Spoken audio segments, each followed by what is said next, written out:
Brutal honesty with Trent Erickson. Girls can tell. Try not to take it personally. We all do it. We hear some weird old saying and just kind of roll with it. Kick the bucket, pleased as punch, a horse apiece. And no one stops to ask, what the hell does that mean? Well, I do. Because I can't help but wonder, who was the first person to say that? What were they thinking? And how confused was the poor bastard who first heard it? Welcome to Season 2. We're back in the groove now, and I figured, let's ease into something that's familiar.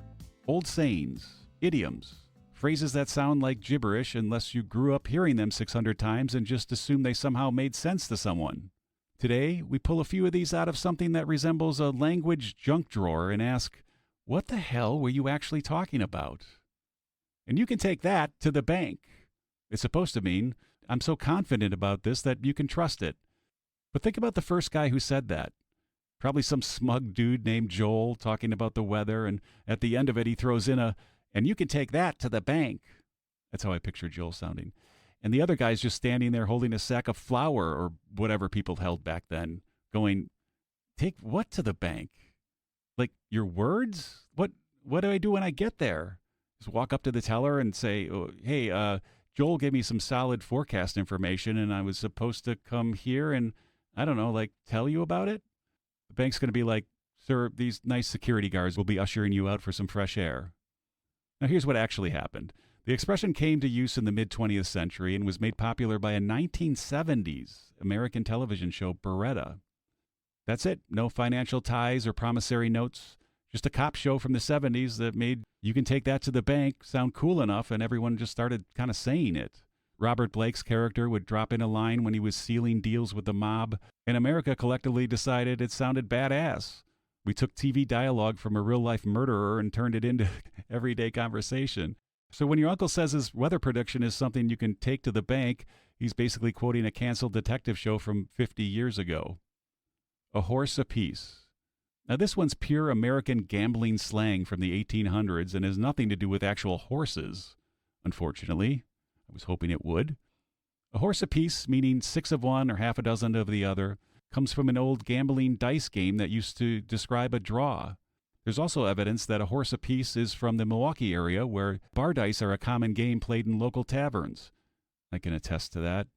During certain times of the game, a player who loses has a horse on him. If all players end up with a horse on him, it's said to be a horse apiece. Yeah, that about checks out to Milwaukee area slang. I can certainly say that because I'm from there. So it's definitely gambling related, but the specifics are fuzzy. Could be a general dice games, could be specific to the Milwaukee bar dice culture. Yeah, that's a thing. Either way, it meant even odds, no advantage either way, 6 of one, half a dozen of the other. Plus, it's just fun to say. Let's face it. This phrase only survives in specific regions, used outside of the upper Midwest, and people think you're having a stroke. It's an artifact of Mississippi riverboat gambling that somehow got preserved in Wisconsin, not unlike the fish fry. As I've come to find out the hard way, seriously, you can't get a decent fish fry in Chicago to save your life. I've tried. Knock your socks off. This sounds like commercial copy I might read for a particularly aggressive foot massage, but it's actually about violence. Here's the problem. I can't find any solid evidence for 1800s boxing origin, which I've heard claimed before. What I can tell you is the phrase means to overwhelm or impress someone dramatically, but the exact origin seems unclear. This is a good reminder that just because something sounds plausible doesn't make it true. Sometimes the real answer is, nobody knows where it came from, but we all know what it means.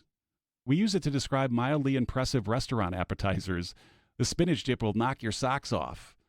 No, Gavin, it definitely won't. Long in the tooth. This is how we politely call someone old without saying they're old. But it comes from horse trading, and it's actually kind of scientific. Horse teeth continue growing throughout their lives, but their gums recede with age, so older horses literally have longer-looking teeth. Horse traders could estimate a horse's age just by checking its teeth. This is how we got "don't look a gift horse in the mouth" as well. At some point, people started applying this to humans, which is really insulting when you think about it. You're essentially saying, you remind me of aging livestock that I'd like to evaluate out on the street for purchase. But it's stuck and it's accurate. We do get longer teeth as we age. Gums recede, teeth shift. We're all slowly turning into horses, apparently. Bite the bullet. Everyone knows this means to endure something difficult. The story everyone tells about battlefield surgery, though? Mostly BS. Evidence for biting a bullet rather than a leather strap during surgery is sparse. Although Harriet Tubman related having once assisted in a Civil War amputee in which the patient was given a bullet to bite down on, it's been speculated to have evolved from a British expression to bite the cartridge, which dates to the Indian Rebellion of 1857. So there's one documented case, Harriet Tubman's account, but mostly it probably comes from soldiers literally biting cartridges to open them, which was standard procedure for loading muskets. The dramatic surgery story sounds better, so that's what stuck. But the reality is more boring than the myths we create around our language. We turned routine military procedure into a metaphor for enduring pain. Then we invented a more dramatic backstory to make it sound cooler. Riding shotgun. Today, this means you call dibs on the front passenger seat. Originally, it meant you were prepared to kill people. Stagecoach guards in the American West literally rode with shotguns, specifically short-barreled, widespread weapons perfect for close-range defense against bandits. Oh, why don't we say bandits anymore? Think sawed-off shotgun. The guard sat next to the driver, weapon ready, scanning for threats. It was a dangerous job. These weren't ceremonial guards. They were expected to use those guns. Stagecoach carried mail, money, and valuable cargo. Bandits were a real frequent threat. The shotgun rider was basically a mobile security force with one job, to keep everyone alive and the cargo secure. Now it's about getting control of the radio and slipping in a Boston song every now and then. What used to mean frontier violence is now a bro saying. Do girls call shotgun? I don't think I've ever heard a girl call shotgun before. Kick the bucket. Now, people think this is a fun way to say someone died. It's not fun. The most credible theory traces back to 16th century slaughterhouses. Pigs were hung from wooden beams called a bucket, from the old French bouquet, meaning balance. My French is a little rusty. I kind of stopped learning it when I broke up with the French girl. When pigs were killed, they would thrash and kick against this beam. So kicking the bucket literally meant the death throes of a pig being slaughtered. Another theory involves suicide by hanging, standing on a bucket, then kicking it away. Both theories involve violent death that we've turned into polite conversation. Oh, Uncle Frank, he kicked the bucket. You're basically saying Uncle Frank died like livestock in a slaughterhouse. Tickled pink. Now this sounds innocent, something pleasant that makes you happy. The expression tickled pink comes from 17th century meaning of tickle, which is to give pleasure or gratify. In the 1800s, people began using a similar expression, tickled to death, meaning very pleased. So it actually does come from pleasure. Tickle used to mean to please or delight. Being tickled pink meant being pleased so much you'd blush or flush with happiness. Hence the pink part. Want another one? How about pleased as punch? Now this one sounds wholesome, right? Aunt Carol says it when she's describing her rhubarb pie. But it's not.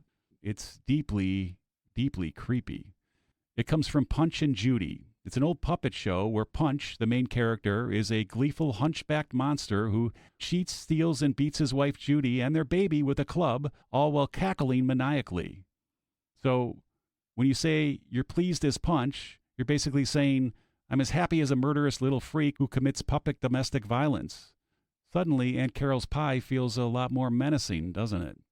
Every idiom is a coded historical document. They preserve moments, occupations, and ways of life that no longer exist. When we say these phrases, we're channeling 1970s TV cops, frontier security guards, and slaughterhouse workers. We're speaking their language without knowing their stories. Many of these phrases survived because they described something so vivid and specific that people remembered them long after the context disappeared. The interesting thing is, we keep creating new ones. In 50 years, someone's going to wonder why people say, it slaps, or no cap, and we'd have to explain Atlanta hip-hop culture. Language is like time travel. Every phrase is a look into someone else's very specific moment in their life. Next week on Girls Can Tell, bad advice. The kind people give you with good intentions but mean nothing. You know the ones. Just be yourself. Everything happens for a reason. You should try smiling more. Yeah, I heard those my whole life growing up. Well, we're unpacking them. And until then, don't you go changing. Oh, see, there's another one.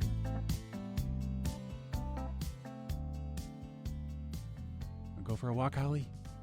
Let's go for a walk. Yes. Good girl.